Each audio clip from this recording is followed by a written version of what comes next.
Amigos, amigas, el patrocinador oficial de este capítulo es Hotel Gama Plaza Vizcaya Durango, en donde créanme que si vienen en familia, solos, acompañados o con quien sea, es un lugar perfecto para quedarse en Durango.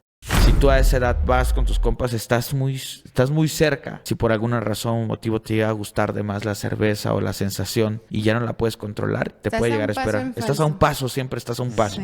Sí. Y un día se acerca Checho a estacionar la camioneta y este hombre le dice, ¿qué, jefe? ¿Le ayudo? ¿Le doy una lavadita? No, mañana. Entonces, al lado había una pescadería y pregunta, ¿por dónde quedó el Gabriel? Sergio, el Gabriel se murió hace un mes. ¿Hay una historia que sea, alguna que recuerdes que sea muy feliz?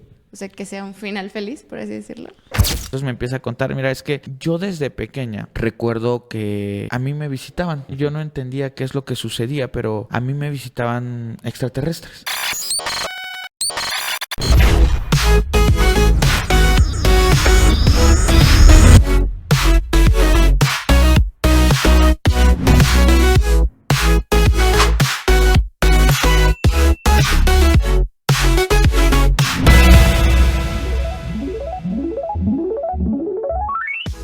Amigos, amigas, bienvenidos a un nuevo capítulo de Malviajados. El día de hoy también estamos de manteles largos porque tenemos no más ni menos que a Pepe y Chema. Bienvenido hermano. Hola. Tengo una pregunta Dime. empezar. ¿Estás acostumbrado de que te digan Pepe y Chema? No, yo creo, no sé, te llamas José Manuel, ¿no? Sí. Sí, porque tengo un amigo que se llama Chema, que le decimos Chema, que es José Manuel. Pero ¿tú estás acostumbrado a que te digan Pepe y Chema o no? Cuando me presentan, me dicen como, él es Pepe de Pepe y Chema, ¿no? Y ya yo tengo que hacer la creación de yo soy Pepe y también Chema, ¿no? Ajá, exacto, estos días lo he escuchado decir, y también Chema. Sí, la gente ya lo adoptó como una especie de que cuando yo digo yo soy Pepe y la gente siempre responde y también Chema, ¿no? Y se empiezan a reír. Entonces, ha funcionado mucho eso, así que nada, regularmente Pepe o Chema, o ya por ejemplo, Pepe, Fepo, por ejemplo, señor, me presenta te presento a Pepe y Chema, ¿no? O sea, es un poquito raro cuando me presentan como te presento a Pepe y Chema con una persona. Sí. Se siente raro, ¿no? Justo ahorita vi un meme buenísimo que tiene en su Insta que están los tres Spider-Mans así, que dice, cuando me mandan que salude a Chema. Yo soy el mismo. 10 de 10.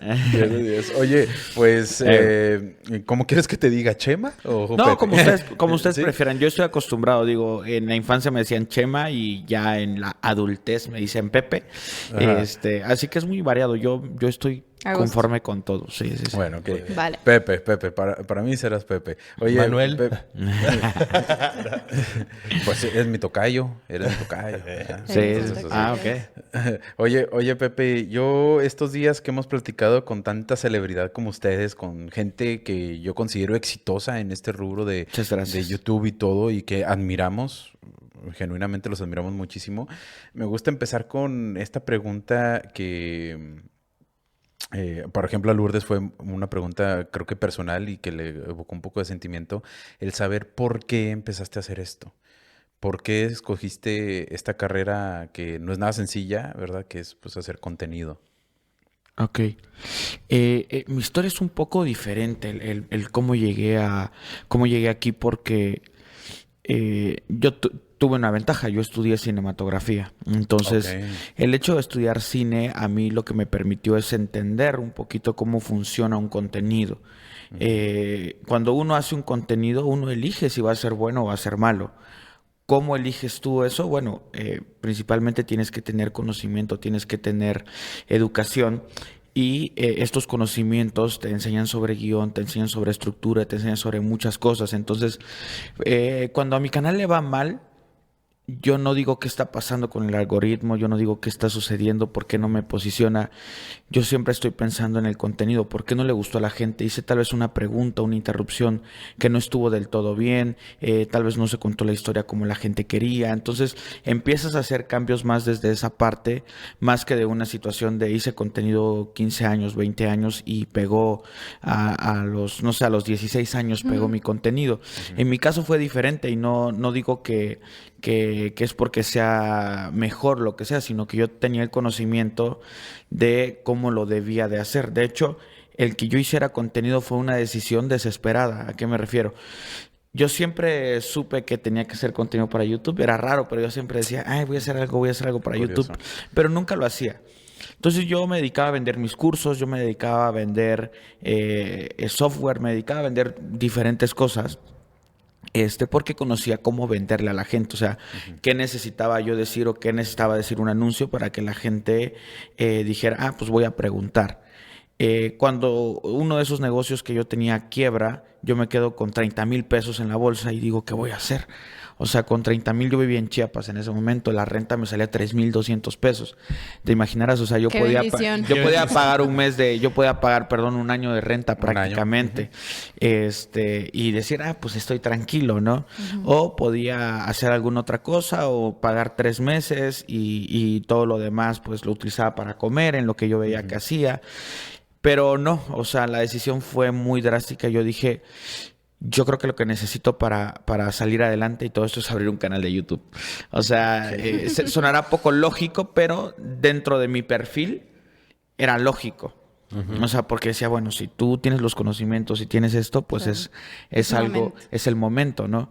Entonces yo agarré ese dinero y empecé a comprarme lo que me hacía falta, porque yo tenía una que otra cámara, tenía luces, adecué un cuarto que tenía en la casa donde rentaba, le puse quité mis cortinas y se las puse al set, ¿no? Y entonces todo el sol me entraba en la mañana porque eran blackout, ¿no? Mandé a forrar todo esto con algunos paneles como tipo acústicos, pues no eran acústicos, le puse aire acondicionado, hice todo lo que tenía, hice todo, o sea, le invertí a tal grado de que cuando yo fue los 30, me imagino.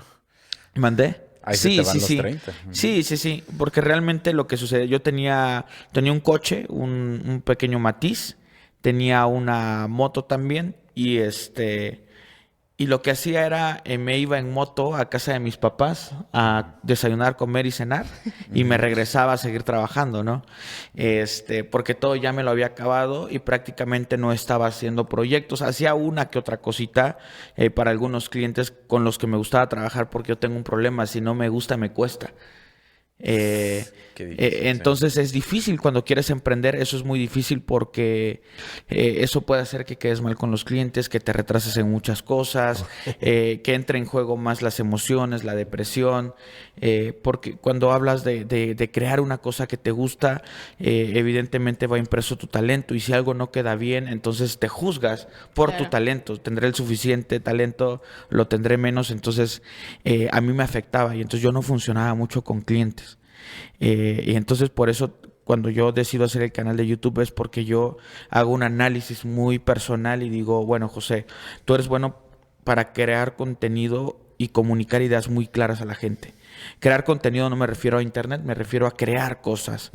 Yo decía, bueno, yo sé qué cosas hacen llorar a la gente y sabía cómo hacerlo y yo puedo hacer un video que haga llorar a la gente. Si quiero generar terror, sé cómo hacerlo porque yo no es una cuestión de que, este cuate sabe todo, sino que yo estudié las estructuras. O sea, son cosas que están ahí. Si tú me das a mí unas instrucciones para crear un carro, no podría. Pero si se lo das a un ingeniero, seguramente tendría muy claro todo y sería muy fácil. Entonces, eso es lo que sucedía conmigo, que yo entendía esta parte. Yo decía, bueno, José, tú no eres bueno para lidiar con clientes. Entonces, ¿cómo haces un negocio donde no haya clientes? Entonces yo dije, bueno, puede ser interesante YouTube, una tienda con e-commerce donde el producto esté hecho y simplemente lo enviemos. Entonces yo me puse a analizar todas esas cosas y dije, bueno, YouTube es el camino ideal.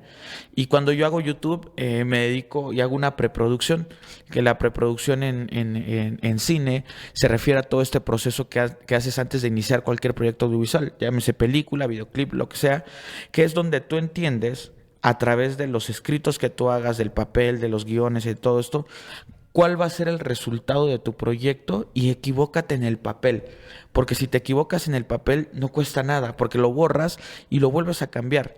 Pero cuando te equivocas grabando porque no hiciste un guión, porque no hiciste nada, entonces ahí hay un problema grave que no se puede resolver. Entonces a mí me enseñaron a hacer este proceso. Yo le dediqué 2 meses a estructurar mi proyecto, a decir, bueno, se va a llamar Pepe y Chema y la introducción va a ser así, va a tener esta función. Yo pensé hasta en la publicidad, ¿sabes? O sea, yo decía, en mi cabeza decía así, la nueva tarjeta de tal banco ya la utiliza Pepe y también Chema. Ah, buenísimo. Entonces, yo pensaba en todo eso. Yo pensaba en todo Un eso. genio, un Pepe genio. le debe al banco y también Chema. Pero con esta tarjeta de Chema. Le va a pagar a Pepe. No. Entonces yo decía, o sea, eso puede ser republicidad. O sea, yo ya estaba pensando en grande, ¿no? Desde ese... Siempre he tratado de pensar en grande, muy, muy en grande. Si alguien aquí fuera holístico, diríamos que manifestaste.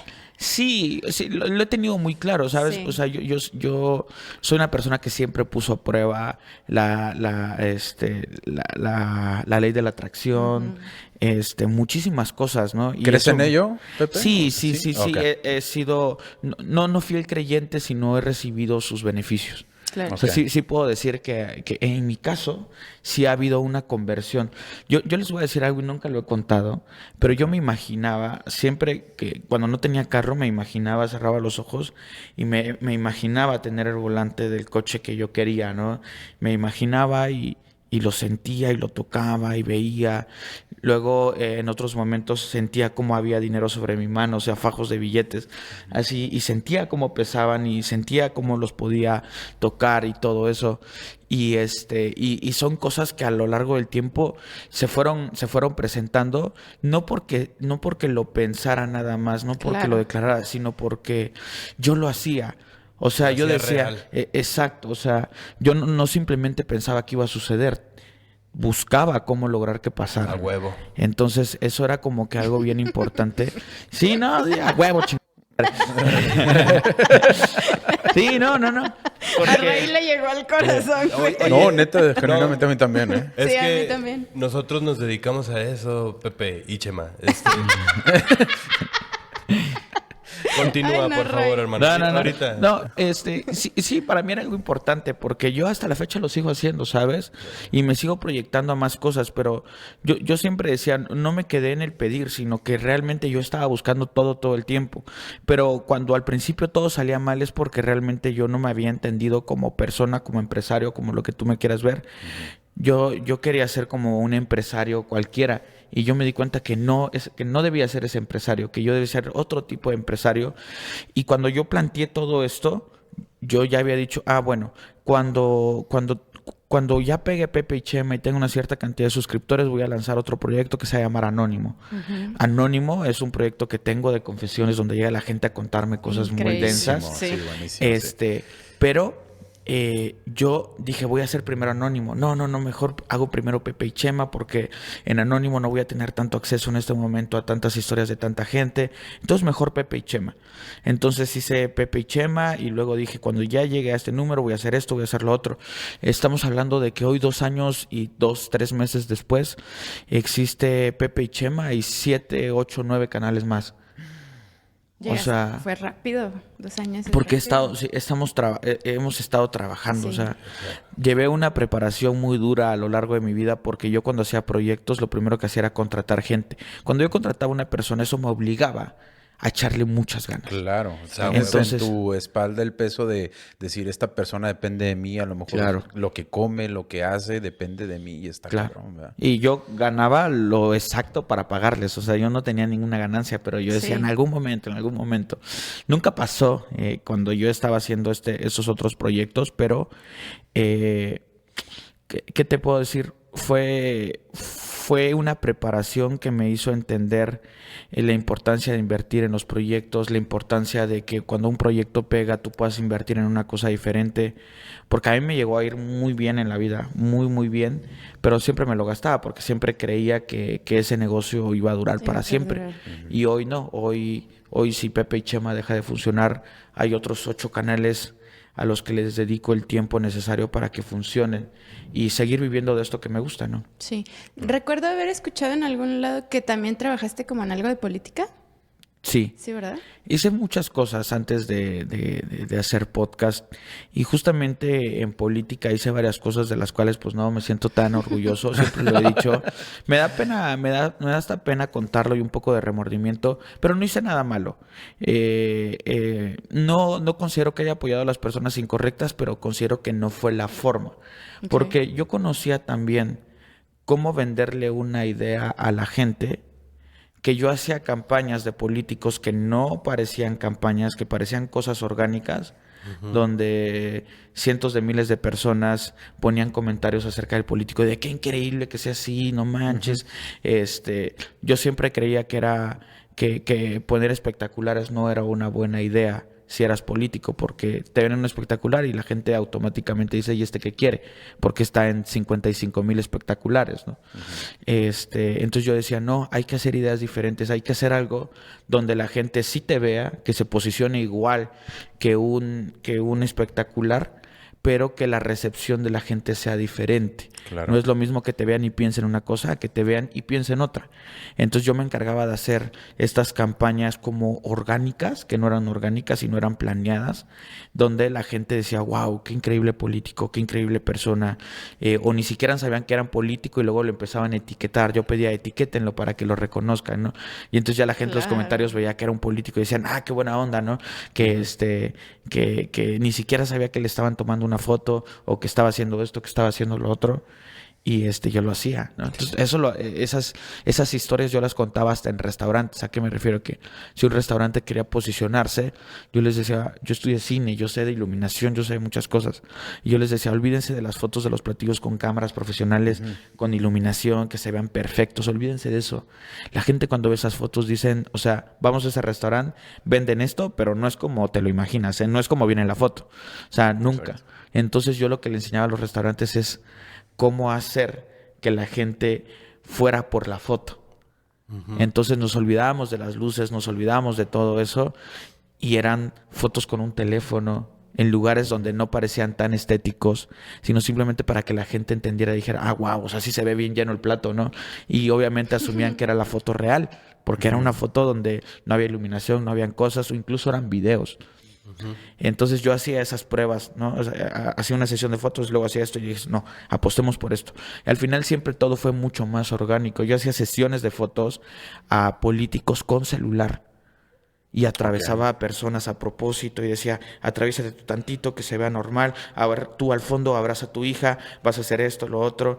Y entonces yo hacía las fotos, ¡pum!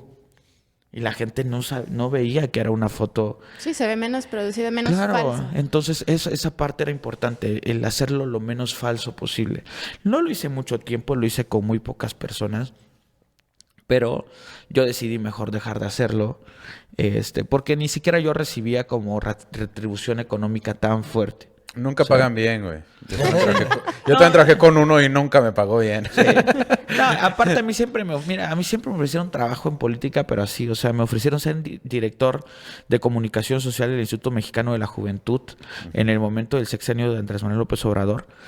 Y era un sueldazo, o sea, para ese momento me estaban ofreciendo 50,000 pesos más todos los viáticos, viajar de aquí para allá, casi que viajar con el presidente, ¿no? Porque siempre que viaja el presidente va parte de la comitiva. Entonces quien me había hablado a mí era el director de comunicación social y yo no tenía trabajo en ese momento, pero dije, es que 50,000 pesos, yo sé que si le echo más ganas por mi lado yo los voy a ganar. Entonces yo decidí decirles que no. Y recuerdo que el secretario me dejó de seguir hasta en Instagram. No se molestó. Se molestó conmigo, ¿no? Limosnero y con garrote, ¿verdad? No, Sí. como novia tóxica. Y me ofrecieron Bien tóxica. trabajar en el Senado, para el PAN, para diferentes partidos. Yo nunca acepté nada, ni un puesto, ni nada, porque yo lo hacía por gusto y la política... Es deshonesta. Más allá de que sea deshonesta, me molestaba estar sentado en un lugar y firmar o ponerle un sello a algo y ya. No me parece. La burocracia. Sí, No te imagino en eso, me- Pepe. El la dinero neta. es tentador, pero si tú realmente no te ves ahí, vas a perder mucho tiempo de tu vida. Sí. Sí. Nunca el dinero fue importante cuando yo hacía algo. O sea, siempre era una consecuencia de que si bien sí quería que me fuera bien, nunca era el eje central del por qué yo hacía las cosas. Exacto. ¿Eres de Chiapas, pero estudiaste en Ciudad de México? No, estudié en Chiapas. Ah, Estudié ok. cine en Chiapas. Mis profesores eran de Ciudad de México, entonces ellos viajaban a Chiapas para darnos clases. Y haz de cuenta que va a venir tal profesor. Llegaba y es clase de 9 a 2 de la tarde, luego de 4 a 9 de la noche. La misma materia, la misma clase durante 3 días seguidos, para aprovecharlos todo lo Está posible bien. porque ellos viajaban, ¿no? Pero la verdad es que eran clases muy bonitas. O Pues sea, no es Qué como chido. que, ay, se la pasaban viendo películas. No, o sea, era... Bienvenidos, vamos a aprender juntos. No, no, no. Sí veíamos cosas, pero sobre todo era mucha plática, mucha reflexión. Sí. Porque cuando hablas de talento, tienes que hacer despertar al creador, tienes que hacerle entender el por qué, dónde está su potencial, dónde radica. Entonces, eran desgastantes mentalmente porque tenías que estar estimulando tu cerebro todo el tiempo. Pero eran clases muy bonitas. Pepe, Súper. ahorita que nos platicas todo esto, no me cabe duda de que eres una persona súper preparada en lo que hace Gracias. y eso está muy chingón porque creo que hoy en día es difícil encontrar gente que se prepara bien para hacer lo que hace. Y, o sea, en todos los ámbitos, no solamente en el contenido, o sea, en todo, porque pues porque estamos en un mundo en el que todo tiene que ser rápido, tiene que ser express y tiene que ser algo súper rápido, o sea, no le ponemos la atención y que tú lo hagas, que seas súper experto en esto y que tengas éxito en esto, pues es un ejemplo para muchos y mucha gente que nos ve, inclusive la conversación con muchos de nuestra comunidad es, eh, porque somos muy cercanos, es de que yo quiero ser esto, pero mi mamá me dice que no, yo quiero ser lo otro, pero quién sabe que yo siempre quise ser el otro y es como eso, ¿no? Como que decirles, güey, tú puedes hacer las cosas, pero prepárate y hazlo bien, ¿verdad? Exacto. Yo siempre digo algo que tú te puedes dedicar a cualquier cosa o cualquier cosa que yo hago, cualquier proyecto siempre lo estudio antes y trato de prepararme porque disminuyes riesgos. Si algo es muy riesgoso, no sé, de un 100% es muy riesgoso.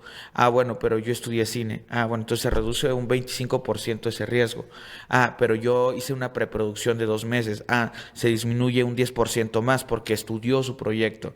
Ah, pero yo también hice en la preproducción, investigué qué tipo de invitados iba a tener, cómo quería que fueran mis preguntas y diseñé todo el concepto. Ah, entonces eso disminuye un 15% más. Ah, pero aparte de todo esto, voy a hacer una estrategia que ya tengo bien diseñada para TikTok y para YouTube y para Facebook y para todas las plataformas. Ah, entonces eso disminuye un porcentaje de riesgo más. Entonces yo mido mucho mis proyectos a través del riesgo y cómo medirlo. Porque porque si bien hacer un proyecto de YouTube es riesgoso, uno puede controlar de cierta manera qué tanto puede hacer. Claro. Oye, y entrando un poquito más en materia, que yo creo que pues la gente cuando vea esta miniatura de que vamos a colaborar, pues se va a interesar más. Es como que ha habido algo en tus entrevistas, ha habido algo que a ti en lo personal te haya movido mucho, alguna entrevista que nos puedas compartir, algún relato que nos puedas compartir que para ti haya sido muy impactante. Mira, pues para quienes no me conozcan, el podcast que yo hago es un podcast donde me dedico a entrevistar a personas que realizan o que han vivido hay historias, digámoslo, únicas, ¿no? O sea, Ujú. cosas que pueden ir relacionadas con lo paranormal, con el mundo ovni, con la vida diaria, con algún trabajo, etcétera. Y antes de viajar aquí para Durango, yo hice una entrevista que me dejó muy impactado. Imagínense esta situación.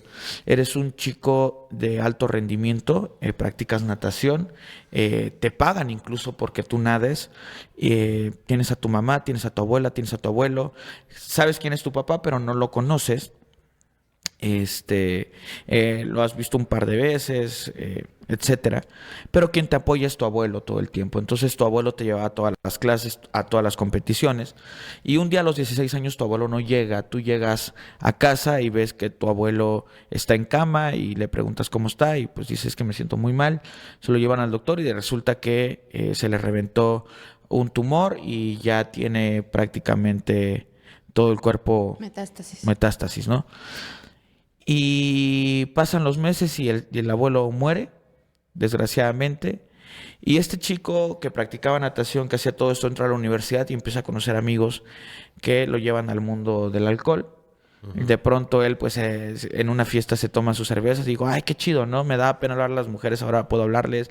A mí me da pena bailar, ahora puedo bailar. Canto increíble. Canto increíble, yo ayer. Y de repente esta situación empieza a afectar a tal grado de que, pues, empiezas a reprobar materias, ya no te puedes inscribir. Y tu familia no sabe que tú repruebas esas materias. Y lo que sucede es que este chico, en lugar de irse a la escuela porque tenía que fingir a dónde iba, se iba a un bar. Entonces empieza a vivir un mundo de alcohol así excesivo. Llega a ser un referente en el tema de las fiestas, a tal grado de que las personas que se dedicaban a distribuir, los dealers, le dicen, oye, por cada persona que tú me traigas y recomiendes, yo te voy a dar una comisión, pero aparte todo lo que tú consumas yo te lo regalo. Okay. Entonces él empieza a consumir, empieza a ser el alma de la fiesta, empieza a ser el referente, le empiezan a pagar, empieza a ganar muchísimo dinero.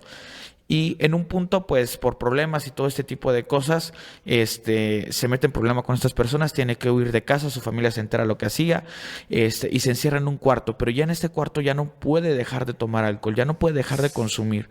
Entonces él me decía, es que yo me levantaba y lo primero que hacía es iba con la señora de los jugos para que me vendiera una botellita de Jerez y me la tomaba. Y luego me compraba 2 Six.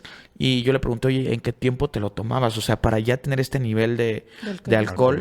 Me dice, yo me lo tomaba en 20 minutos cada uno.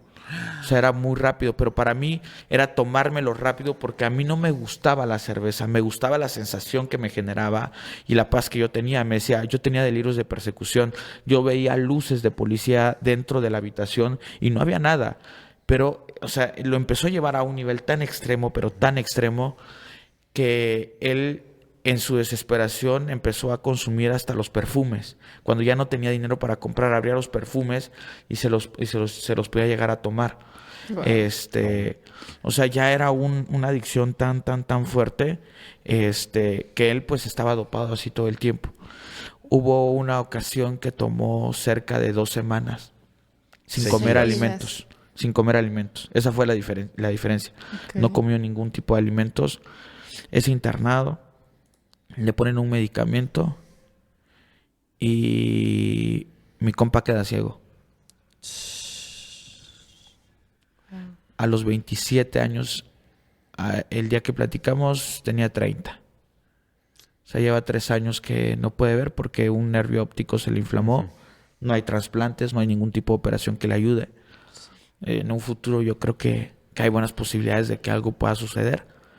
Pero es una de las historias que más me ha impactado por el tipo de consecuencias. O sea, uno toma alcohol y dice, bueno, cirrosis, dices, pero hay consecuencias antes de todo eso.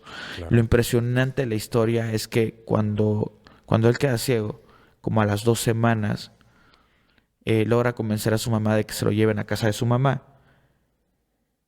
porque él ya sabía cómo se iba a escapar para seguir consumiendo alcohol. Ciego. Entonces empezó a consumir alcohol y se perdía 2-3 días y de repente regresaba a casa y ya sabía que su mamá lo había ido a buscar a diferentes lugares en la madrugada y se comenzó a ser adicto a clonazepam, me parece.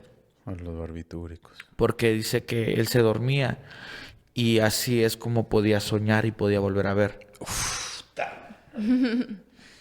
Es una historia bastante fuerte, de verdad. Bastante fuerte. Yo al principio, cuando me dijo, es que es mi historia de alcoholismo, yo dije, bueno, no sé qué esperarme, ¿no? Uh-huh. Pero fue impresionante. Fue impresionante. No, ¿En qué?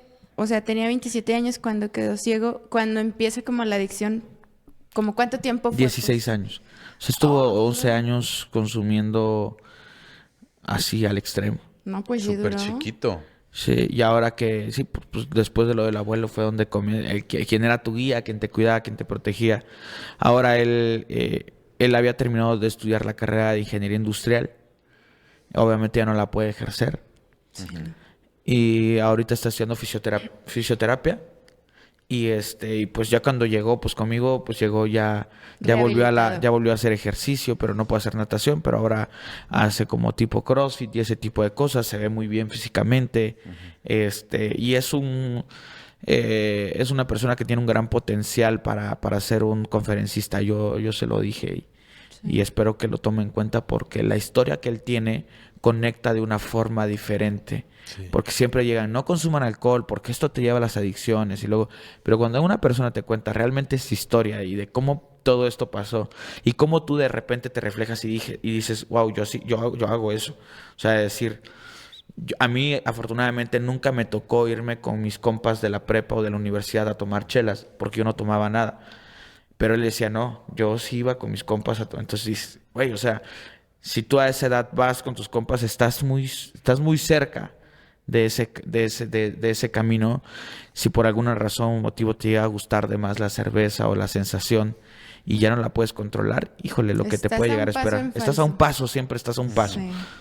Oye, Pepe, yo te quiero preguntar, yo muy fan de tu contenido, ya te había dicho en estos días. Gracias. Y yo sé que te preguntan, igual y quiero que nos cuentes de que la historia más triste, la historia más impactante, porque pues mucho morbo nos da todas las historias de secuestros, de todo claro. lo que tienes en tu contenido. ¿Hay una historia que sea, alguna que recuerdes que sea muy feliz? O sea, que sea un final feliz, por así decirlo. Que al final de cuentas esta que acabas de contar, pues realmente es un final feliz. A lo mejor no como él lo querría, pero pues sigue vivo, pero pues cambió, a lo mejor iba a ser un impacto en otras personas. Una reivindicación. Claro. Pero algo que recuerdes así. Pues es que cada historia turbia que me llegan a contar a mí, en teoría, si no terminó en muerte, terminó bien. Sí, por eso te digo. Entonces, Pues sí. entonces es complicado de decir, pero por ejemplo, algunas historias que pueden tener un final feliz y triste al mismo tiempo, son las historias que tienen que ver con los muertos, por ejemplo. Porque, por ejemplo, para una madre buscadora que lleva 10 años, 15 años buscando a su hijo,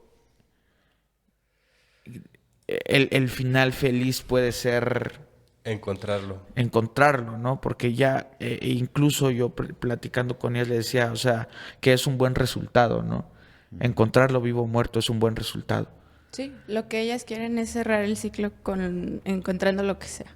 Claro, porque es todo el tiempo la incertidumbre, ¿no? Es, si está muerto, pues bueno, está muerto, ¿no? Ya puedo entenderlo. Casi toda persona que tiene un familiar secuestrado y está desaparecido por más de un año y sabe que tiene algo que ver con el narcotráfico, muy posiblemente intuye que está muerto desde los primeros días que fue secuestrado. Sí. Pero nunca deja de estar la esperanza de que esté vivo, y ese es el problema. Que aun cuando te dicen que está muerto, tú dices, es que no tengo la certeza, no tengo ese 100%. Y a veces intuyes que sí puede estar muerto, pero ¿qué tal si no? ¿Qué tal si está vivo? ¿Qué tal si está sufriendo? ¿Qué tal si lo tienen haciendo cosas que no quiere hacer?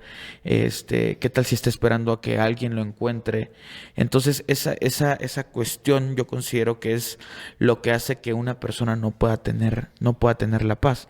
Porque una vez que encuentra, si ya sabía que estaba muerto, pero ya encontró los huesos, pues ya dice, bueno, ya puede ir liberándose de esa situación, pero mientras tanto es muy complicado. Entonces, eso, por ejemplo, en el caso de las madres buscadoras es un tema complejo. Pero un final de repente que puede ser feliz dependiendo de la interpretación de las personas es una historia que me contó la doctora Blanca Patlanis, una odontóloga forense que me dijo que siempre pasan cosas raras a veces, o los motivos y las razones por las cuales llegan familiares a buscar a sus personas a la morgue, a veces son poco comunes. Regularmente cuando una persona está desaparecida, pues a los 2-3 días la familia dice, bueno, pues vayan para allá y ve si está el cuerpo, ¿no? Pero muchas veces no llegan por esa razón. A veces llegan porque lo soñaron, porque les dijeron, oye, mamá, tienes que ir a este lugar, o tal cosa, ¿no? Una indicación, alguna cosa muy concreta. Y esta es una historia peculiar porque llega una señora y empieza a preguntar si de casualidad ahí estaba el cuerpo de su hija, porque ya tenía una semana que no tenía contacto con ella. El último contacto que tuvo fue una llamada telefónica donde ella le dijo que estaba bien.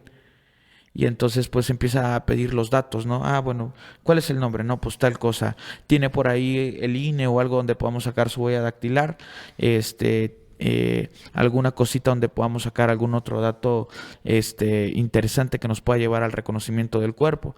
Entonces llegan a la conclusión de que sí, en efecto, la chica estaba ahí, pero la chica se había acostado, había sido un suicidio, pero el suicidio se había dado hace 2 semanas. Pero la señora había tenido una llamada hace una semana. Entonces en esa llamada la niña le dijo que estaba bien, que no se preocupara. Y la señora decía, en la llamada, doctora, mi hija estaba tocando el violín porque ella toca el violín y le gustaba mucho. Entonces yo escuchaba cómo sonaba el violín mientras ella me estaba diciendo todo esto. Entonces, obviamente no es una historia feliz. Es una historia bastante triste por esta situación, pero tal vez esos momentos pueden llegar a ser reconfortantes para algunas personas. Es una forma distinta de verlo, ¿no? Porque en teoría sabes que hay algo más allá, que trascendieron a algún otro punto. Y así ese tipo de historias siempre suceden en la morgue, ¿no? Personas que llegan a buscar a su familiar porque no lo ven hace 2 días, pero el familiar llegó hace una semana. Entonces, ¿cómo te explicas esta parte de que lo viste hace 2 días? Sí. Claro. La doctora llamaba a esa situación que hay personas que recogen sus pasos, que son personas que de alguna u otra manera buscan cerrar el ciclo con su familia, y esto pasa N cantidad de veces. Es bien interesante este fenómeno porque hay tantas personas que dicen, oye, pues ya murió tal, aquel, ¿no? ¿Cómo va a ser posible si yo lo vi hace 2 meses, ¿no? Nos saludamos. No, pero murió el año pasado. O sea, esas son cosas que se vienen repitiendo y que uno no entiende el porqué de esos fenómenos, ¿no? ¿Por qué esas manifestaciones? Oye, Fíjate a ti... que... Ay, perdón, dale, perdón, man. Ile. No, Justamente iba a contar de mi padrastro, que es el tío de Ile. Él tiene una anécdota muy buena de cuando vivíamos en una colonia ahí, que se llama Guadalupe, en Durango. Él siempre había un borrachito, un T-8, pues, que siempre con su pachita y todo, allá afuera de la casa, ¿verdad? Dale. El T-8 inofensivo, el borrachito de la cuadra, buena onda y todo. Y un día se acerca mi padrastro Checho a estacionar la camioneta y este hombre le dice, ¿qué, jefe? ¿Le ayudo? ¿Le doy una lavadita, una despolvada? No, no, no, no, no, mañana. Y le dijo, mañana ya no voy a venir. ¿Cómo? Si no vas a venir, pues si aquí vives, ahí tirado, y todo. No, mañana ya no va a venir. ¿Quiere que le dé una despolveada o qué? No, no, no, muchas gracias. Se mete y todo. Efectivamente, al día siguiente se le hizo raro ya no verlo. Una semana después ya no verlo. Se le hizo muy raro. Entonces, al lado había una pescadería y pregunta al dueño de la pescadería, oye, ¿dónde quedó? Se llamaba Gabriel. Dijo, ¿dónde quedó el Gabriel? Dice, no, Sergio, el Gabriel se murió hace un mes. Dijo, no, no me vengas con eso. Pues si la semana pasada él me ofreció limpiar la camioneta. No, no, no, no puede ser posible. Pues si se murió hace un mes, nos vinieron a decir a nosotros se murió. Ah, canijo. Entonces ha sido como que la cosa más cercana que a lo que tú platicas, como que estas personas que ya están pasando mejor vida o ya están en otro plano y que se tratan de comunicar, ¿no? O tratan de hacer algo para, pues sí, para demostrar que a lo mejor ya fallecieron o ya no van a estar ahí.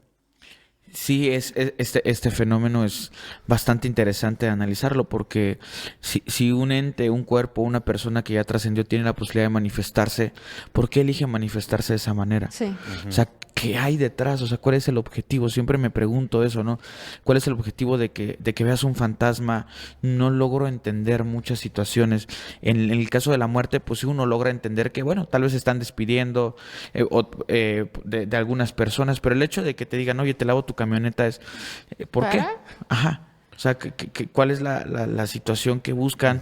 O buscan llevarse la energía de esa persona. No sé de qué se trate, porque si tienen ese poder de manifestarse y parecer físicamente estando frente a una persona, ¿por qué nuestros familiares no eligen regresar y estar con nosotros después de la muerte, no? Es extraño.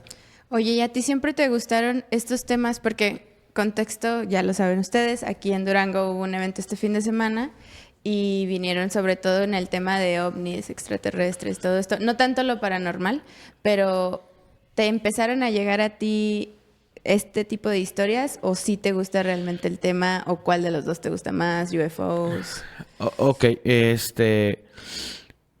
Es un poco complejo para mí porque siempre he sido como muy crítico contra el tema ovni y esto, pero no crítico en mala onda, sino que a veces yo considero que hay cosas que se ven en el cielo que también pueden ser otro tipo de cosas. No estoy diciendo No algo estás negando. no estoy negándolo, pero a veces siento que las personas cuando son muy fans de este tipo de temas aseguran que todo es algo que tiene que ver con eso, ¿no? Sí.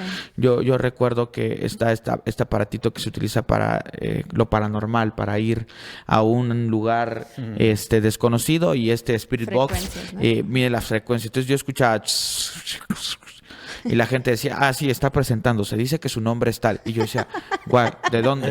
O sea, a mí ese tipo de cosas como que de repente decía, hey, o sea, sí está bien, pero tranquilos, ¿no? O sea, no estoy diciendo que no pase. Recuerdo que esa vez, y ahorita lo voy a conectar con el tema ovni y todo eso. Recuerdo que esa vez que fui con unos buenos amigos, a mí esa parte no me gustó, pero yo sí vi algo que se me hizo muy extraño. Escuché algo mejor. Cuando estábamos con la máquina, estábamos en el negocio de una amiga que tiene una sex shop que se llama Intenso.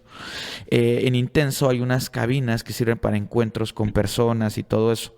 Es una experiencia interesante. Si ustedes algún día no tienen pareja y quieren ir con algún pretendiente que tienen por ahí, o simplemente a ver o estar ahí, pueden estarlo. Yo he ido a veces a tomarme mis chelas con algunos amigos y solo estamos ahí sentados, o con mi novia, ¿no? Estamos sentados platicando y ni siquiera estamos viendo nada, ni siquiera ves nada.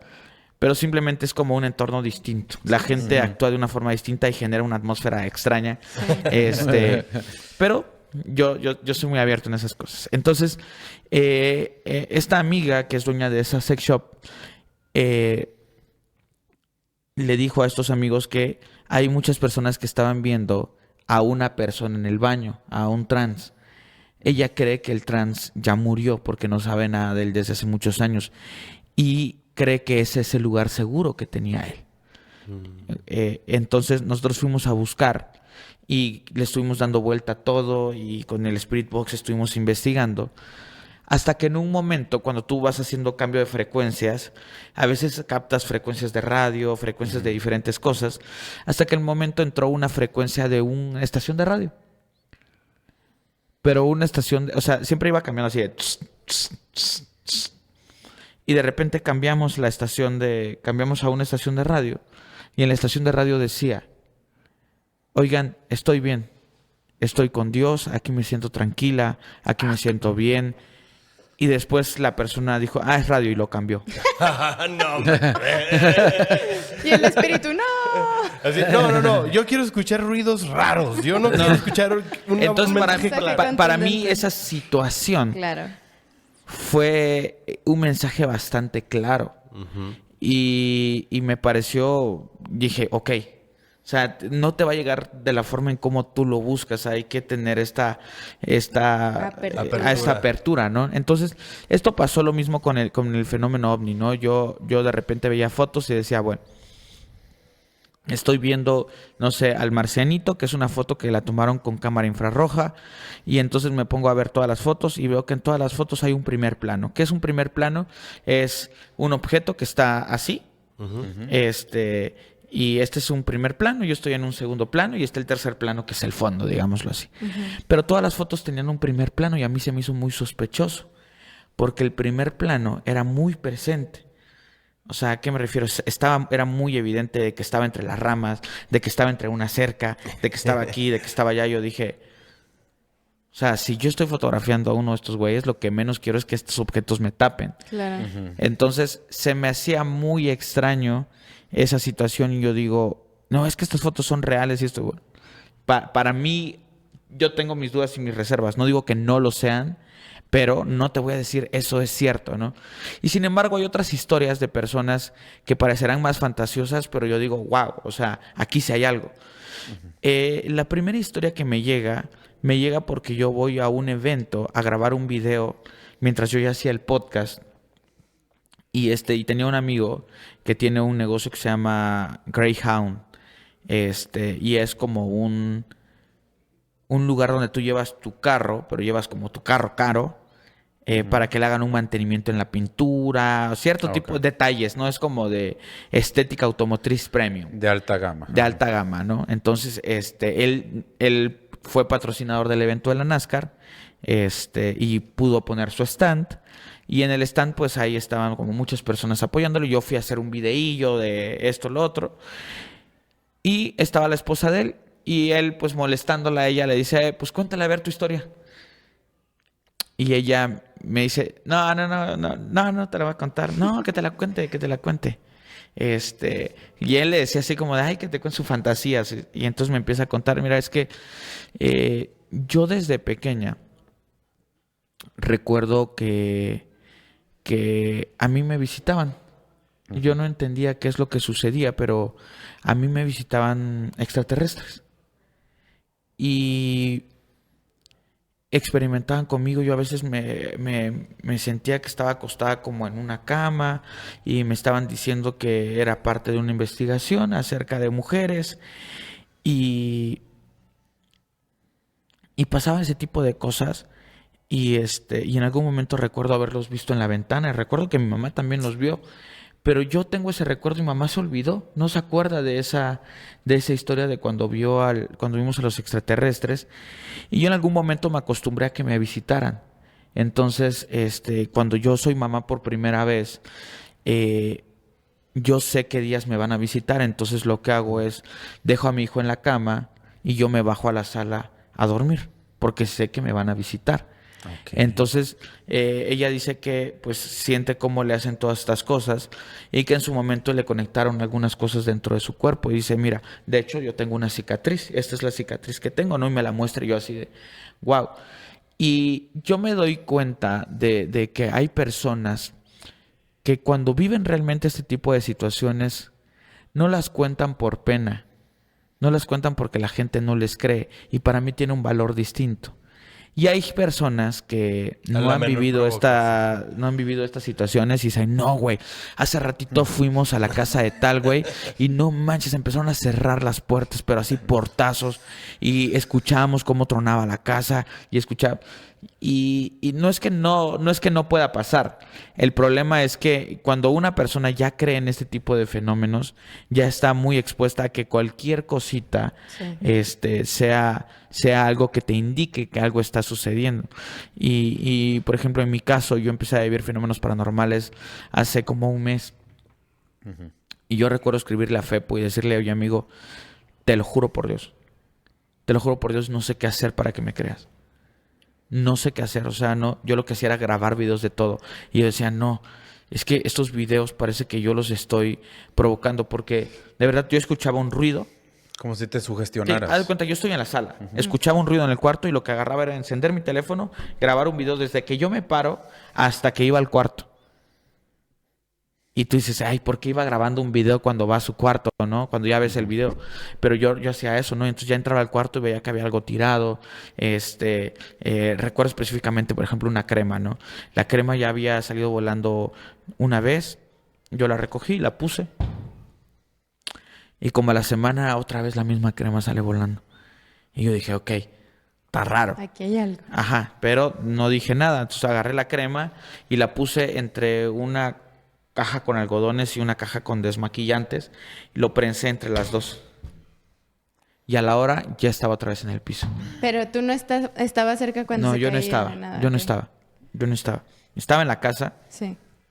También salían volando imanes. Y eso era para mí mucho más impresionante porque pues los imanes tienen una fuerza. El primer imán que yo vi que había salido volando fue que se me hizo raro porque estaba como a 5 metros. Y entonces tú dices, o sea, solamente que alguien lo empujara. Con ganas. Ajá. Sí. O que algo habría cambiado en el mundo y el magnetismo dejó de existir por un segundo. Entonces, se voltearon los polos. Sí, exacto. Entonces, son situaciones ahí que me han pasado. Digo, muchas otras peores. Incluso en el hotel ahorita esta situación nos sigue pasando. Okay. Y es complicada, ¿no? Es complicada de manejar. Ayer como a las 2 de la mañana, Talye y Dino, que son los organizadores de este evento, me llevaron para hacer una especie de ritual. fue muy complicado para mí, yo casi me desmayo. Yo ya estaba tambaleando por toda la energía que estaba recibiendo. Acabé con un dolor terrible aquí, como si te hubieran prensado. Yo no sentí que alguien me prensara, pero sentí como estos 2 puntos de la garganta me dolían para tragar agua, porque me dieron agua al final. Y yo estuve a nada de vomitar y tú dices, ¿cómo es posible, no? Que una persona vomite solo si 2 personas le están poniendo la mano y están diciendo cierto tipo de palabras. Okay. Y ha sido complejo. ¿Pero crees que es que, o sea, se te pegó a partir de algo, es brujería, Pues se puede decir que muchas personas me han dicho que puede ser brujería. Y yo creo que por todo lo que ha sucedido, por cómo se han manifestado las cosas, considero que sí. Porque esta entidad que se está presentando con nosotros se burla. Okay. Y yo creo que es un factor bastante importante, porque yo no lo veo, pero quien lo ve es mi novia. Pero ella está desarrollando esta capacidad de poder ver cosas. Ayer te muestro, mira, ella está embarazada, entonces a partir de esa situación han sucedido cosas muy... Me dijo, estoy en misa, bien raro porque estoy viendo a personas aquí en la iglesia. O sea, está viendo a otro tipo de personas y ella las distingue. ¿Cómo las distingue? Me dice, es que la ropa es de otra época. Ok. La ropa es de otra época y se ve que son personas con una sensación distinta. En casa de mis papás también. Mis papás tienen una casa muy grande y en el segundo piso hay como un hueco dentro de la casa, ¿no? Como un cuadro donde tú puedes ver hacia lo que está arriba. Y dice, oye, y arriba es como un balcón, ¿no? Como un corredor. Y dice, oye, ¿quiénes viven ahí arriba? Digo, nadie. Es que había un señor ahí. Mi papá subió a ver y toda la cosa. Entonces, ¿Y ella tiene este don? ¿O a partir de que está embarazada empezó a recibir este tipo de cosas? No sé si a raíz del tema de brujería, pero es muy normal. O sea, en el cuarto donde estamos nosotros, ya llegó Paco, ya llegó Jaciel a orar con nosotros, por todas las situaciones que están pasando. Y es muy pesado, es muy, muy pesado. Entonces, a lo que me refiero con todo esto, y ya enlazándolo un poquito más, es que hay veces que las personas pueden estar viendo cosas y es donde empieza esta parte de decir, me cuesta contarlo porque es tan real para mí que es mi intimidad. Sí, y exacto. Y en el tema de los ovnis y toda esta parte, para mí ha sido complicado entender que este fenómeno es real, pero para mí hay cosas que son muy evidentes que lo son, pero no tienen nada que ver con fotografías de estos seres o con platillos voladores. De hecho, mi ponencia trató un poquito de eso. Yo no soy experto y un poco la investigación que estuve haciendo es cómo las culturas antiguas están conectadas. En los puntos en donde coinciden. Es cómo es posible que estén conectadas con una diferencia grande tanto en espacio, es decir, estaban desconectadas a miles de kilómetros por océanos, no se había descubierto que había otra nueva civilización o América, digámoslo así, o también están separadas por miles de años y tú dices, ¿cómo es posible que repliquen las mismas cosas unos con otros? ¿Cómo es posible que la pirámide del Sol tenga el mismo espacio en metros cuadrados que la pirámide de Keops, ¿no? O sea, ¿por qué son tan exactas? ¿Por qué ambas están alineadas hacia el norte verdadero? ¿Por qué ambas están construidas, por ejemplo, en Egipto son 3, en Teotihuacán son 3, y tienen la misma orientación que las estrellas de Orión, ¿no? Que son 2 estrellas que están alineadas y una tercera un poquito más desviada, y tú dices, o sea, ¿de dónde viene esta situación? ¿Cómo ellos dicen, tenemos que hacer esto? O sea, de verdad son tan precisos con este tipo de situaciones que tú te empiezas a preguntar y empiezas a cuestionarte y dices, es que esto no pudo haber pasado por una cuestión telepática entre unos y otros, sino que alguien está llevando este mensaje, alguien está dando estas indicaciones, alguien está haciendo que más de que en un estudio de una universidad en Italia que se llama Ferrara, investigaron 160 pirámides, las más importantes del mundo, y el 85% de esas pirámides estaban alineadas hacia el norte verdadero cuadro, y el otro 15% estaba alineada a fenómenos astrológicos como son la alineación de los planetas o los fenómenos solares como el equinoccio y ese tipo de cosas. Entonces tú dices, estos cuates no construían por construir. ¿Por qué invertirían tanto tiempo, tanto esfuerzo, tanta mano de obra para construir estas pirámides? ¿Qué había ahí? ¿Qué es lo que quieren sacar del planeta, no? Entonces, en algún momento yo hice esta investigación, bueno, lo hizo más bien Lourdes Gómez, yo le invité a participar conmigo en un evento que tuvimos en el Auditorio Nacional, en el Lunario. Okay. Y justamente como a mí el hecho de ver evidencias no me llena tanto a como el hecho de estudiar dónde pueden estar estas incidencias como más constantes y que se repliquen. Hay una cosa que se llama el paralelo 27, entre el 27 y el 33 me parece, que en el globo terráqueo, cuando tenemos estos globos que les podemos dar vuelta, vienen líneas azules donde pasa el ecuador, el meridiano y todo eso, y se van midiendo por grados hacia arriba y por grados hacia abajo. Y en el paralelo 27, entre el 27 y el 33, pues empezamos a encontrar muchas coincidencias, ¿no? Que era la zona del silencio, que también estaba el Triángulo de las Bermudas, y luego si nos íbamos más para allá tenía que ver con Egipto, tenía que ver con el nacimiento de Jesús, tenía que ver con muchísimas cosas. Y luego le dijimos a Lourdes, oye, si experimentamos otras cosas, nos preguntemos, vámonos al 27 pero inverso, vámonos hacia abajo, ¿no? Ajá. Y entonces estaban las líneas de Nazca, estaba la isla de Pascua, estaban como muchísimas cosas que siempre se han vinculado con temas que tienen que ver con otros mundos, otras cosas.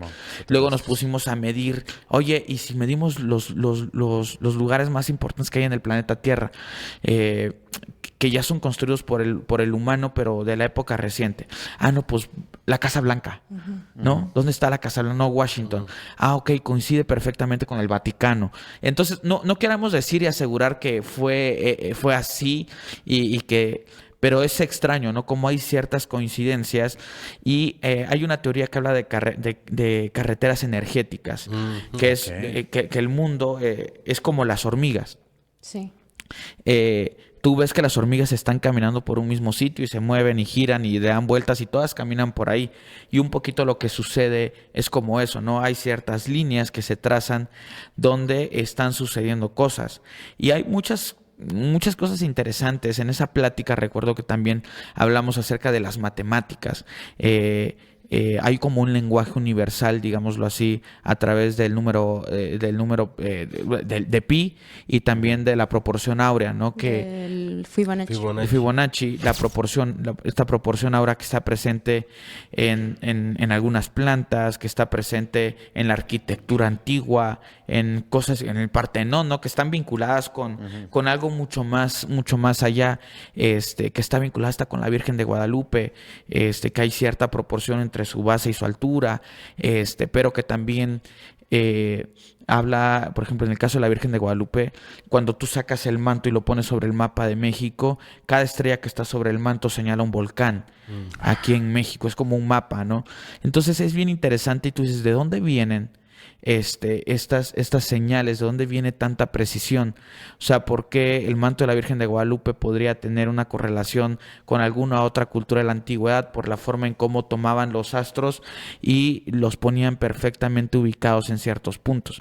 Entonces, para mí estas cosas son las que me hablan más de que existe algo más allá arriba que ver una fotografía, que sí hay fotografías que me impactan, porque hay cosas que sí analizo y digo, bueno, esto fue tomada con una cámara hace tanto tiempo, entonces existe,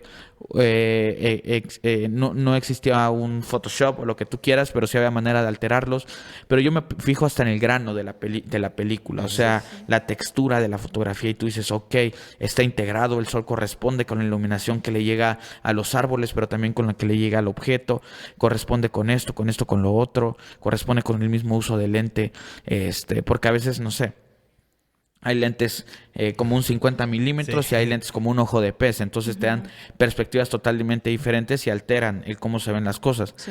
Entonces cuando tú haces un Photoshop tienes que asegurarte de que la misma proporción esté presente en el objeto que vas a incluir.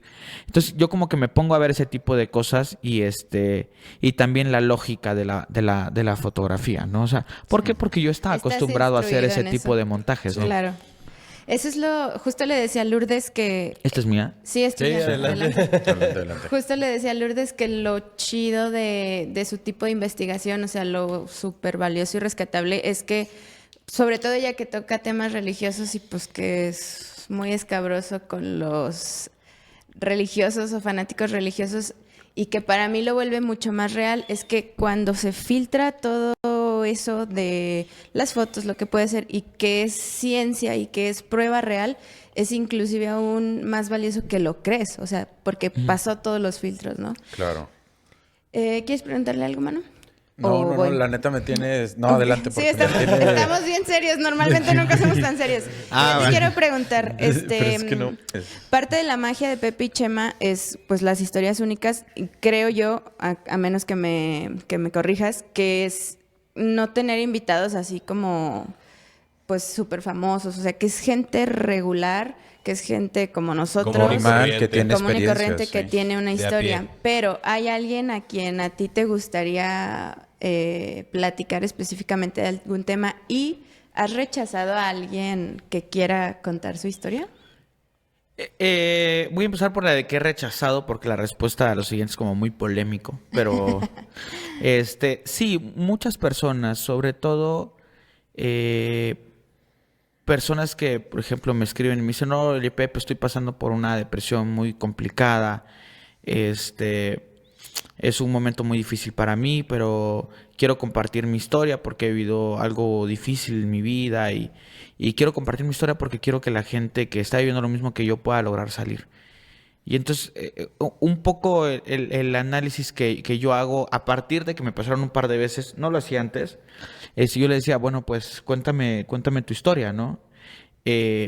Yo siempre le digo a todo el mundo que me pueden contar sus historias, pero que me den la libertad de elegirlas. Claro. Si yo las cuento o no las cuento. ¿Por qué? Porque parte del éxito de Pepe y Chema es que yo trato de filtrar tanto a los invitados para que la gente escuche algo nuevo, algo diferente. O sea, no olvidándome de que es entretenimiento también. Entonces, para mí es importante mencionarlo con toda la gente que me dice, yo quiero contar mi historia. Y entonces, estas personas a veces cuando les he dicho que no, se llegan a molestar. Se llegan a molestar porque dicen, no, es que yo pensé que eras diferente, yo la verdad es que quiero participar en tu podcast y quiero ayudar a la gente. Le digo, hermano, o sea, no se los digo, pero ayúdate primero a ti, luego compártenos cómo fue que saliste de esa situación, porque algo bien importante cuando yo lo hago es que si alguien tiene una historia de depresión, pero logró salir y puede contarme, como en el caso de este muchacho que ahora está ciego, ¿sabes? O sea, no, estoy abierto, pero hay mucha gente que simplemente... No es legítima. No, sí, y tampoco te hablan con toda la verdad. O sea, lo que quieren es salir. Sí. Simplemente quieren aparecer en el canal. Y te das cuenta que esas son las intenciones. Y antes yo era muy abierto con la gente y yo trataba de ayudar a una chica que mandó un mensaje y me dijo, es que me quiero suicidar. Y yo le dije a mi asistente, oye, pídele su número de teléfono, voy a hablar con ella. Entonces le pedí una llamada y me dijo, es que no, es que yo fui violada en múltiples ocasiones por mis novios, por mi familia, por diferentes personas, y ahora pues estoy encerrada en una casa y y no puedo salir porque me están protegiendo mi familia y todo esto. Y entonces yo de vez en cuando pues le enviaba mensajitos, espero que te encuentres mejor, o me enviaba un mensaje y yo tardaba un poquito en contestarle, pero siempre le contestaba, o sea, le daba hasta mi número personal. Y recuerdo que en algún momento ella me envió como por 2 semanas mensajes y yo nunca le contesté.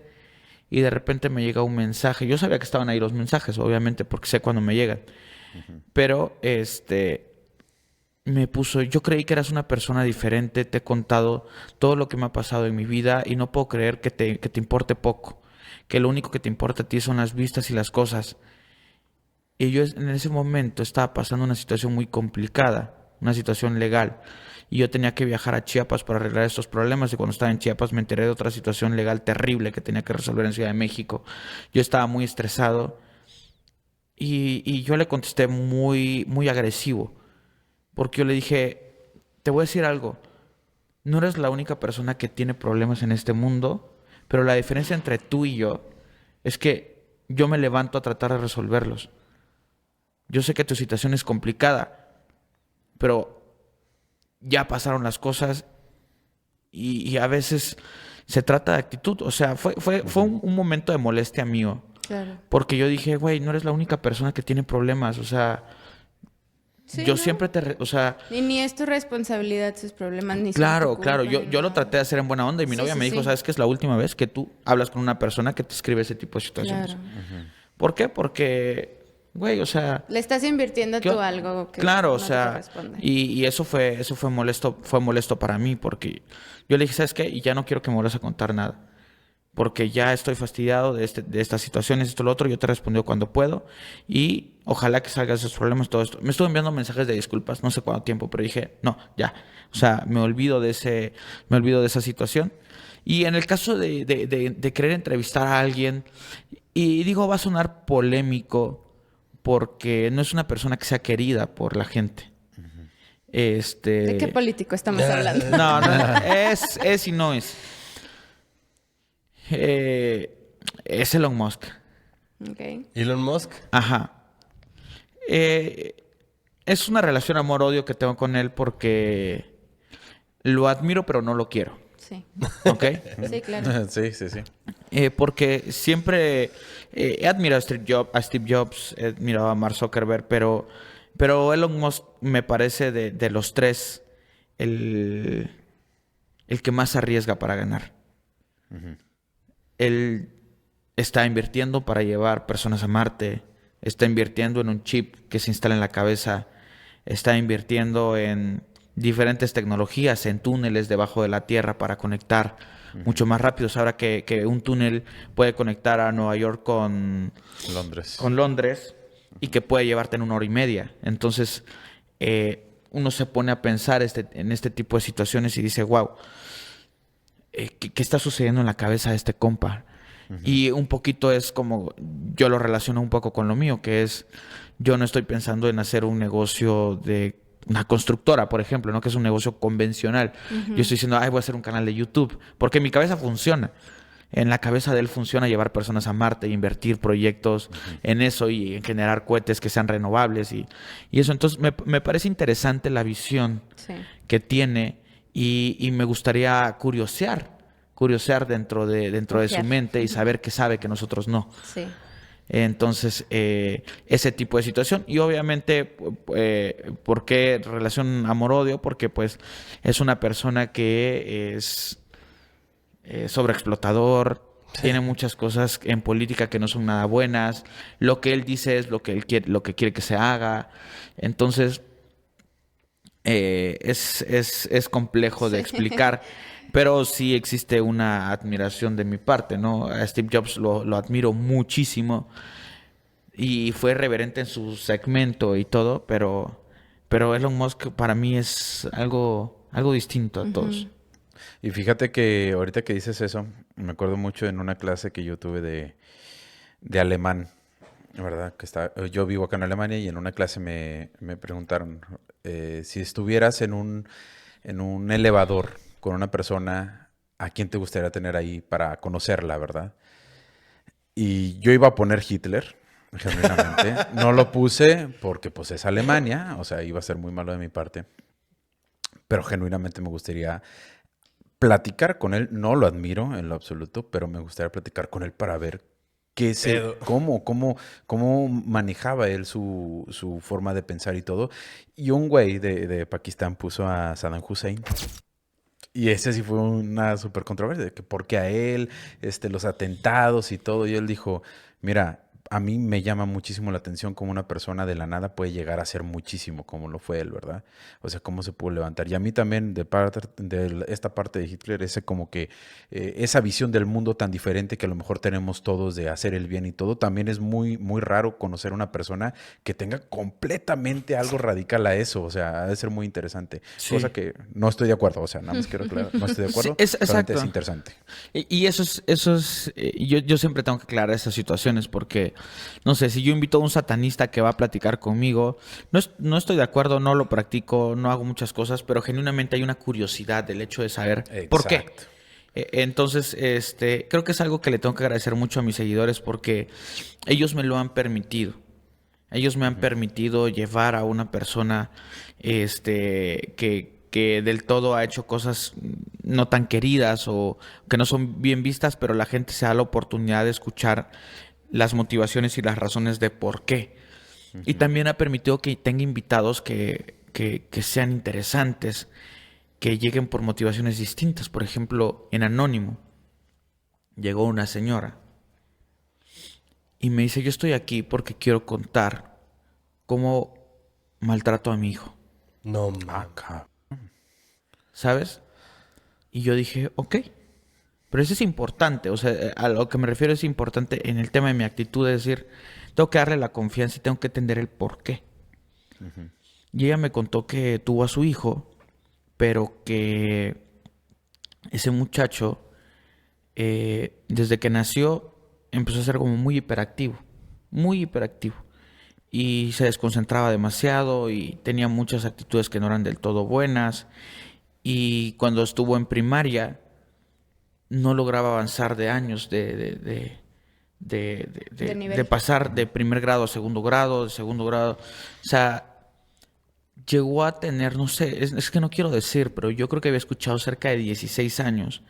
Y él está en tercero de primaria todavía. Ya lo había repetido 3 veces para cuando estaba en tercero de primaria.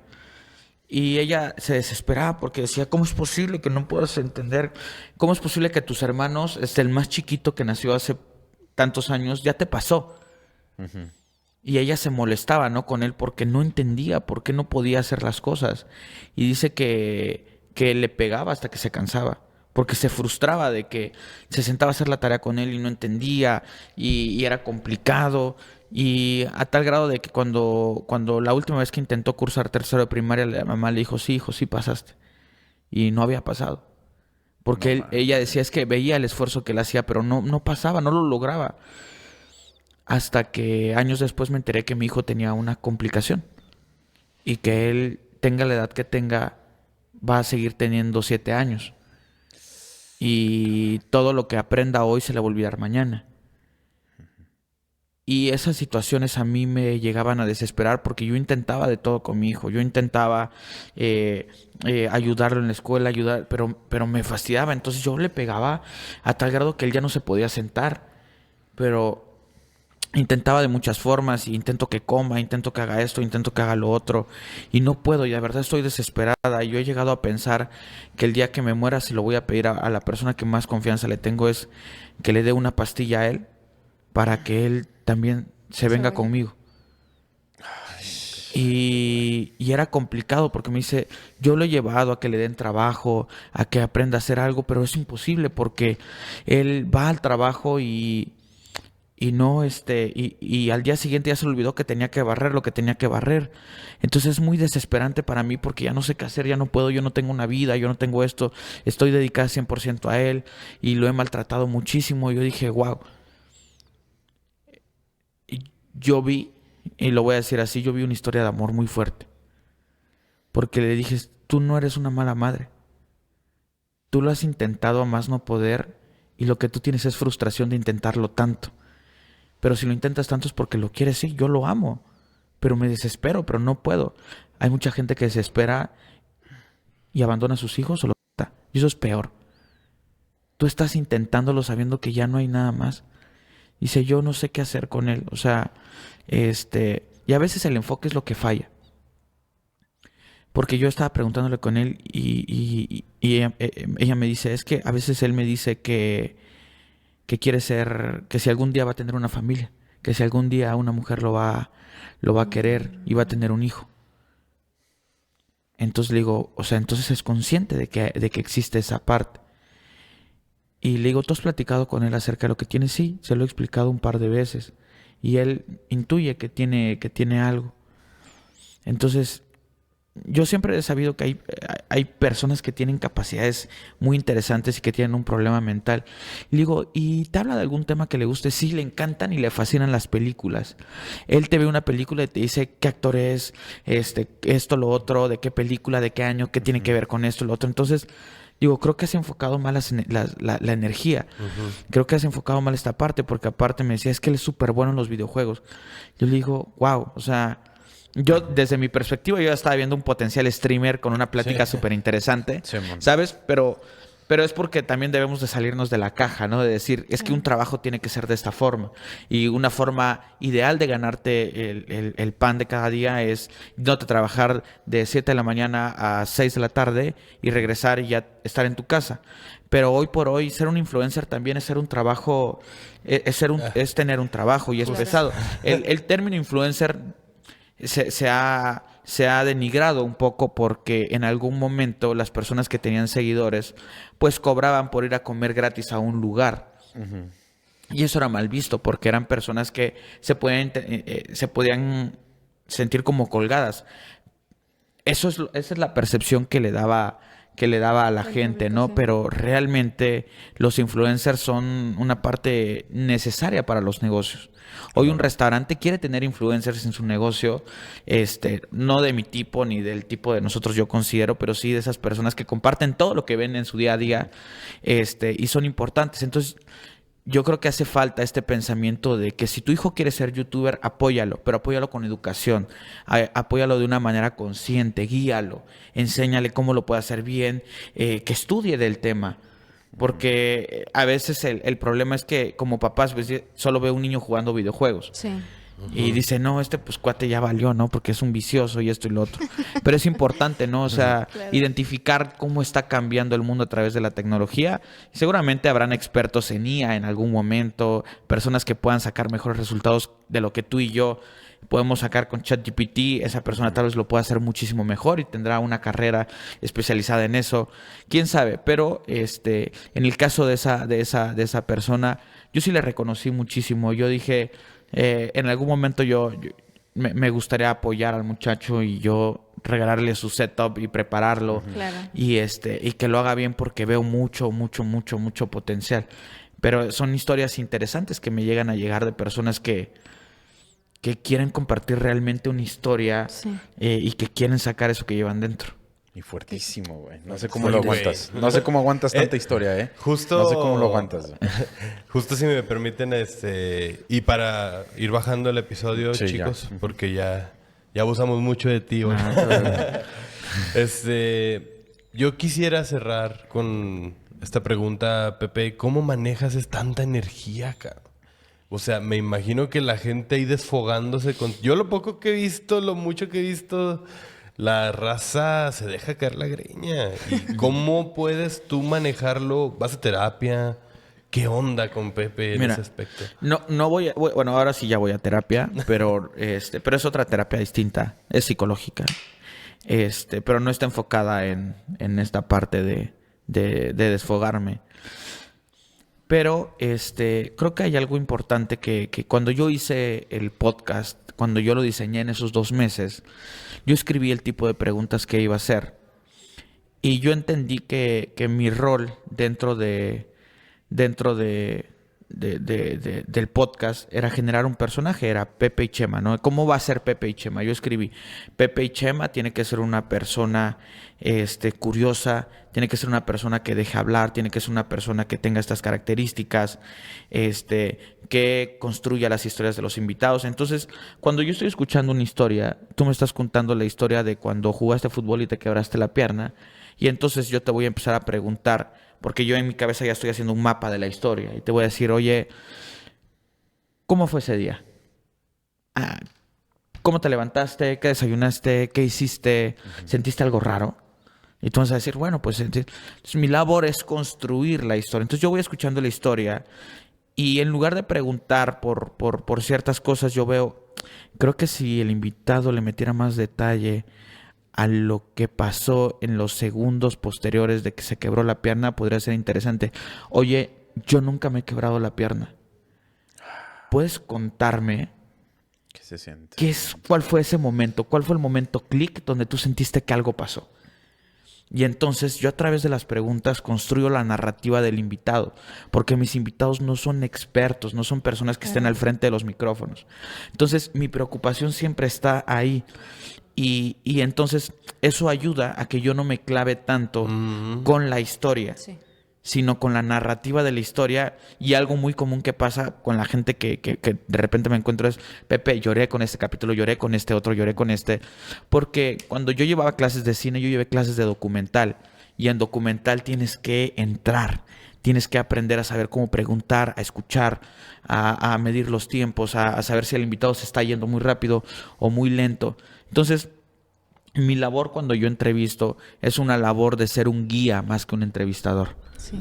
Les vas diciendo por aquí, por acá, ahora Exacto, explícame tal, exacto. dame un detalle. Sin que yo se los pida, Sí. tal cual, sino que a través de mis preguntas y de la curiosidad es como yo puedo lograr no conectarme tanto. Obviamente hay historias que hacen que yo llore también, o sea, no soy... De no- palo. Sí, claro. No, Qué qué chingón. cabrón y qué... O sea... Más que un episodio ¿Cómo te- regular, siento que viniste a darnos una cátedra, pero de pie a De pa. cómo hacer un canal de YouTube. Y, Pepe, neta, si te admiraba, ahora te admiro más. Yo creo que Gracias. Ile y Ray también, ¿verdad? Ya no te quitamos tu tiempo para que te vas a desayunar, desayunes algo rico en Durango, unas gorditas, algo, una birria, algo rico. Gracias. Pero quiero agradecerte, quiero invitar a toda la gente que nos está viendo, ¿verdad? A que se vayan a tus canales en donde te pueden encontrar. Me pueden encontrar en todas las plataformas como Pepe y Chema Podcast. Así está en Facebook, así está en YouTube, así está en cualquier lado. También tengo otros proyectos como Anónimo, que es otro canal, igual Anónimo Podcast en todas las plataformas, un programa de confesiones. Y pues todas las producciones que nosotros hacemos por ahí las pueden encontrar también en la parte de abajo de todos los canales. Ahí compartimos los otros proyectos que tenemos, donde yo no salgo, pero salen otras personas a las que yo les he confiado los proyectos porque tienen capacidades que yo no tengo. Güey, Súper. güey, eres caído del cielo, cabrón. Te necesitábamos escuchar, güey, neta, fuera de güey, pedo. fuera de pedo. O sea, Manu y yo tenemos en esto añales, ¿verdad? Manu, queriendo hacer contenido para YouTube, güey. Es como No, eres un ángel, güey. No. Y se los platico así. Si yo hubiera hecho un canal de lo que a mí me gustaba, yo lo hubiera hecho de emprendimiento, o de cine, o de publicidad. O sea, si yo hubiera hecho eso, pero siempre pienso más en el público. Claro. Pienso en lo que quiero oír el público. Y es Claro. lo que todo creador de contenido, y es un consejo que yo les puedo dar desde mi experiencia, es piensen en ellos. Respeta a tu público. O sea, sí, respétalo, pero piensa en ellos. O sea, realmente, como yo te decía, hacer un buen contenido es una decisión que uno hace. Entonces, piensa en ese formato que hoy tú tienes, cómo lo puedes mejorar. Hay un concepto que se llama ganancia marginal, y la ganancia marginal habla de que pequeños cambios a lo largo del trayecto pueden generar algo muy grande, el efecto mariposa. Un aleteo Claro que en una sí. mariposa en un lugar puede generar un tifón en China. Y estos conceptos se han aplicado, por ejemplo, a equipos de ciclismo. Equipos donde dijeron, oigan, ¿qué pasaría si al sillín que tiene el ciclista le reducimos, lo cambiamos de material por un material que sea un poquito más cómodo, pero que no pese tanto? Y entonces le bajamos 2 gramos a la bicicleta.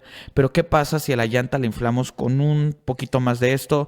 ¿Qué pasa si cambiamos el material donde ellos agarran esto? Y entonces, El uniforme, exacto, todo, sí. van haciendo pequeñas ganancias Modificaciones. que van construyendo una milésima de segundo. Y dicen, no, pero si ellos tienen este tipo de dieta y comen este tipo de alimentos, o toman este tipo de agua, o duermen en este tipo de camas, o con este tipo de almohadas y este tipo de sábanas, pueden mejorar en un grado muy pequeño algo. Entonces, algo que yo hago mucho es la ganancia marginal la aplico a los proyectos. Es decir, vamos a probar esto y vamos a intentar que variemos esta situación. Vamos a hacer que en el momento donde un invitado esté contando algo, la cámara haga un zoom. Y tal vez ese zoom va a hacer que la gente conecte un poquito más con él, y la historia tal vez pueda ayudar a mejorar, y eso puede aumentar 100 vistas más, porque estás conectando más. Entonces, este tipo de situaciones son las que hay que analizar, hay que trabajar. El éxito se construye, no es un golpe de suerte. Entonces, tienen que estar construyendo todo el tiempo y mejorando en cosas, y hagan muchas pruebas. El prueba y error es lo más importante que hay que hacer. Yo les recomiendo que hagan toda esta planeación en papel. Para cualquier proyecto que quieran hacer, lo más importante es hacerlo y equivocarte en el papel y borrarlo y deshacerlo. Yo cuando hacía un videoclip, yo hacía videos, por ejemplo, que los trazaba en una hoja en 60 segundos, y para filmarlo tardaba 3 días. Sí. Pero yo ya tenía perfectamente cronometrado en qué momento entraba, salía la música, pasaba esto, en qué momento levantaba los brazos. O sea, era muy preciso en esa parte porque yo aseguraba que el éxito ya estaba garantizado desde que yo estaba haciéndolo en papel. Y ahí tengo de repente mis fotos de mis estructuras todas locas y de repente ves el papel y ves el video y dices, wow. O sea, es como, como irlo viendo, ¿no? Qué chido. Qué chingoncísimo episodio, capítulo. Más que un cotorreo, incluso con todos los de este fin de semana, la verdad es que ven que dicen de que no conozcas a tus héroes, aquí fue todo lo contrario. ¿Qué pedo? O sea, haberlos conocido creo que es lo más valioso, o sea, de los capítulos obviamente para toda la Malvia Family, para nosotros como personas, como individuos, como creadores, pero de verdad nos cayeron del cielo, así como dice Ray, ha sido como una cátedra. Creo que incluso esta charla al que esté viéndonos, que quiera crear contenido, que quiera incluso para sus proyectos personales que no vayan a redes y todo eso, fue una clase. Nunca nos has visto tan callados. Neta, güey. Pero muchas gracias por compartir, muchas gracias por tu humildad, por pues por todo, o sea, por compartirnos tu información y tu contenido. Gracias, Pepe. Gracias de corazón y pues que sigas cosechando el éxito, hermano. Gracias. Ya lo tienes garantizado.